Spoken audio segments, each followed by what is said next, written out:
የተወለድነው ከሁለት ቀን በፊት ቢሆንም ምድር ስለሰለቸን እዚህ ለመኖር ወስነናል።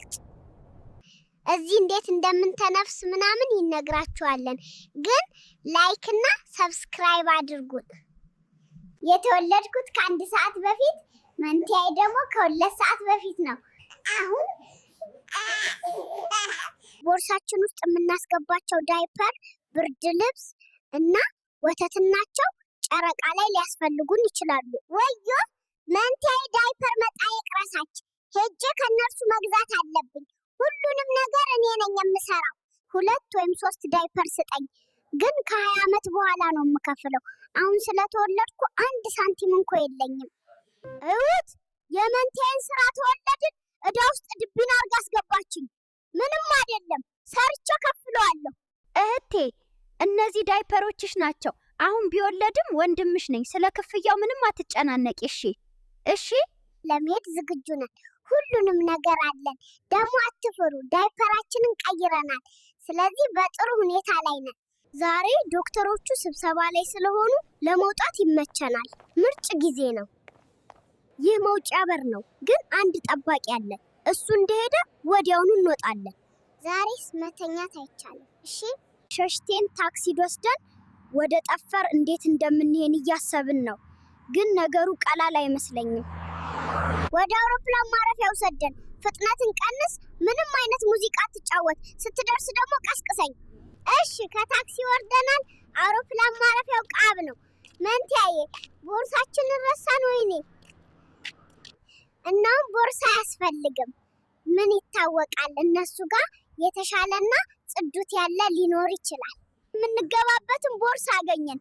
የነ እህት ኧረ አሁንማ መሽናት አይቻልም። በሽታው ልትገለን ነው እንዴ? መንቲያዬ እቅድ አለኝ እያለች ነው። የአንድ የሌላ ተጓዝ ቦርሳ ወስደን እንሄዳለን አለች። መንቲያዬ እቅድሽ ደደብ ነው። እሺ የመንቲያዬ እቅድ እንደፈራሁት ሳይሆን ብል ሆነ። ይቅርታ፣ በሚቀጥለው ሰማሻለሁ። ግን ቦታው በጣም ይሞቃል።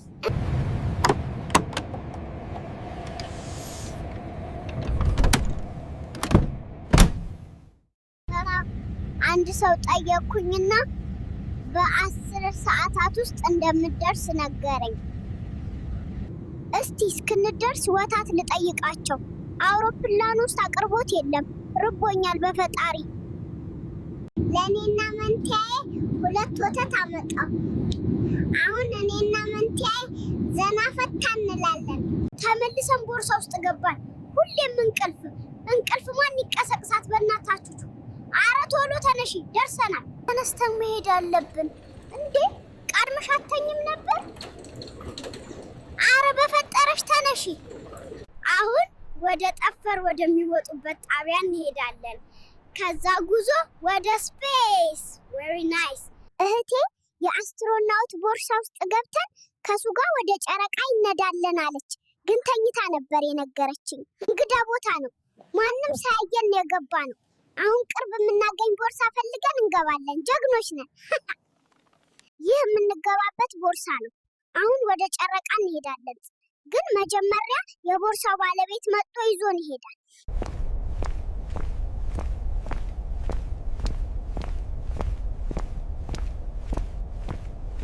ወንድሜ በጨረቃ ላይ ፑሻፕ ሞክራለሁ እያለ ነው። እሱ በሁሉም ቦታ ይሞክራል። በጣም ልዩ ሰው ነው። ጤና ይስጥልኝ። ጡንቻማው ሰው መሰልኩኝ። በጨረቃ ላይ ፑሻፕ ከምድር የበለጠ ቀላል ነው። ከዚያ አኳያ ወድጄዋለሁ። እሺ በጨረቃ ላይ እንዴት እንደምንተነፍስ ከጠየቃችሁ አንድ ነገር እነግራችኋለሁ፣ ግን ለማንም አትንገሩ። እኛ ኤአይ ነን። አንድ ትልቅ ስፍራ አየሁ። ሜትሮይድ እንደወደቀ ይመስላል። እነዚህ ነገሮች በየቀኑ አናያቸውም። አሁን ከሜትሮይድ ጉድጓድ ውስጥ ነን። እኛም እዚህ መተኛት እንፈልጋለን። ወንድሜ ምንጣፉን አምጣ። እኔና መንቲያዬ መጫወትም እንፈልጋለን። ለረጅም ግን ያልተጫለተንም። ትንሽ ዘና ብለን እንቀጥላለን። እህቴን አሸንፌያለሁ። እኔ በእናቴ ሆድ ውስጥ እያለሁ በጨረቃ ላይ የውጭ ኤሊየን ፍጥረቶች እንዳሉ ሰማሁ። እንፈልጋቸው። እህቴ ይህንን ቴሌስኮፕ ከአስትሮኖት ወሰደች። አሁን ስፔስ ውስጥ ምን እየተካሄደ እንዳለ በሱ እናያለን።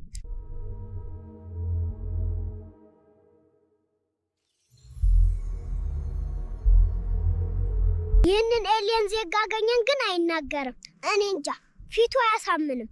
ስለዚህ ኤሊየንስ አሉ ግን ቆንጆ አይደሉም። ከኛ ጋር መምጣት ይፈልጋል። ብቻውን ደብሮታል መሰለኝ። ሰውዬ እድሜ ስንት ነው? አሊኑ እዚህ የውሃ ቦታ እንዳለ በእጁ ምልክት አሳደን እነዚህን ነገሮች በየቀኑ አናያቸውም። እንሂድ። ጓደኛችን እውነቱን ነው፣ ውሃ ይመስላል። ሌላም ነገረን። በጨረቃ ላይ የቱሪስት መሪ አክስቱ መታ ከሱ ጋር ትጫወቱ ብላ ወሰደችው። እኛ ከልጅሽ ጋር ተጫወትን እንጂ ምን አደረግነው? አረ ምን አይነት የተረገመች ፍጥረት ናት በእናታችሁ! አዎ ላሳያችሁም ረሳው።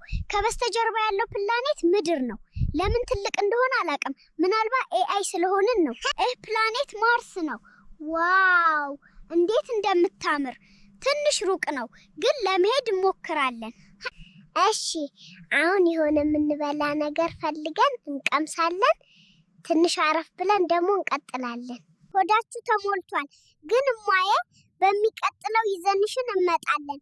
አንቺም ይሄንን ድንቅ ማየት አለብሽ። ከምር እውነት ለመናገር አሁን ነው የተወለድነው። የምድርና አፈር መቻየን። ወይኔ የቦታው ትንሽ ችግር ይሞቃል። ፀሐይም እጅግ ጠንካራ ናት። እንደ ምድር ቀዝቃዛ አይደለም። በጣም ሙቅ ስለሆነ በዚህ ውሃ እንቀዘቅዛለን። ግን ለ1000 ጊዜ ልናስጠነቃችሁ የምንፈልገው እንደኛ አታድርጉ።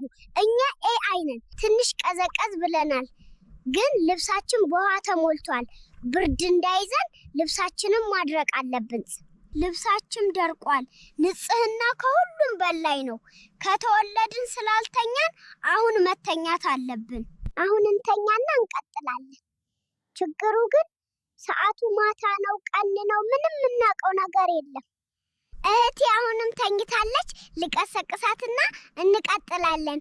ግን ሰብስክራይብ እና ላይክ አድርጉ። እህቴን ቀሰቀስኳትና ኮፊዋን ለብሳለች። ትንሽ ተናዳለች። በዛ ላይ ደግሞ እንቅልፋም ናች። ዋናው ግን መቀጠላችን ነው። አንድ ኤሊየን ፍጥረት ጥቁር ልብስ ለብሶ አየን። ብቻ ሁኔታው እየተመቸኝ አይደለም። ወደ ምድር ተመለሱ ይላል። እንዳይድዘን ፍጠን፣ ፊቱ ያስፈራል። ጨረቃ ላል ምን ሊያደረጋችሁ ነው? ይህ ቤታችሁ አይደለም። ጠባቂው የዶክተሩ ጓደኛ ነው። ምንም ማበራ ከላዩ ማየት አልፈልግም። መላውን ጨረቃ እንድታጸዱ ፈልጋለሁ አለን። ፈጣሪ ግፉን ያያል። አናጸዳም። ይሄንን ሁሉ አበራ እንዴት አድርገን ነው የምናጸዳው? እስቲ ይሄንን አስትሮኖት እንዲያነጋግረው እንጠይቀው። አስትሮኖት አንድ ጥቁር ልብስ የለበሰ ኤሊየን መላውን ጨረቃ አጽዷለን። እባክህ ሂድና አናግረው። አስትሮኖቱ አለኢኑን ይዘው ለዘላለም የማይረሳውን ትምህርት ሰጠው። ፈጣሪ ባርክ አስትሮኖት። መጨረሻ ላይ ደረንን። ሰብስክራይብ እና ላይክ አድርጉ። ባይ። እንወዳችኋለን።